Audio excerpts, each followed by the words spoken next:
And right now at 5:30, one of the world's largest meat providers is getting back online after a cyber attack Sunday. Thank you so much for staying with us. I'm Alan Campbell. That attack forced JBS to shut down at least 10 beef plants across the U.S., Canada, and Australia, including the company's facility in Plainwell, Michigan, near Kalamazoo. Experts say a meat shortage is unlikely, but a spike in prices is possible.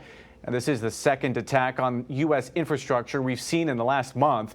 The White House says hackers in Russia have been behind both of these cyber attacks.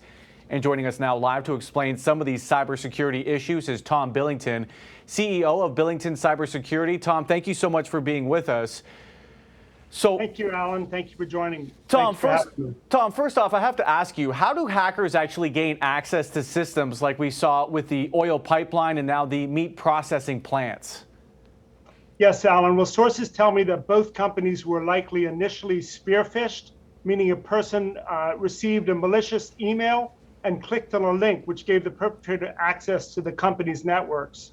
The investigations are still ongoing, but apparently this is the most common way that perpetrators access networks. In the case of Colonial Pipeline, the perpetrator was DarkSide, fairly new to the scene.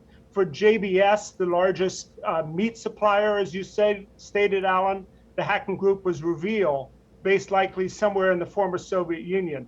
Reveal is one of the top 5 ransomware groups in the world, and DarkSide is newer to the scene. So unfortunately, the perpetrators access the networks through fairly simple means, and thereby oftentimes have access throughout the company to its crown jewels, meaning companies should be doubly safeguarding their important assets to protect against such perpetrators, Alan. Yeah, absolutely, Tom. And I have to say, with these recent attacks to the one on the Colonial Pipeline and now JBS, as you can imagine, there are growing concerns over what could be next. How vulnerable is our infrastructure, including our power and, of course, our water plants?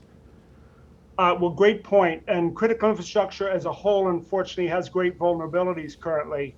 Some sectors are more advanced, of course, the defense industrial base, the finance sector. They've been grappling with cybersecurity concerns for many years and invest far more than other sectors. But of course, their supply chains don't have the protections that the larger companies have. The last 2 months have shown vulnerabilities in the manufacturing and oil and gas sector, but other key infrastructure sectors, such as two you referenced, the water and the electric sector, are increasingly of concern. So this should be a great concern across every boardroom, no matter the sector, Alan. Yeah, last question here for you, Tom. How can we actually track these people down? And you spoke about this a little bit earlier, but what can companies do to better protect themselves? Well, we can identify the hacking groups and typically know who they are. Since Sunday, the White House, I understand, has been in touch with Russia about these criminal groups. We have also pressed charges against hacking groups by the Department of Justice.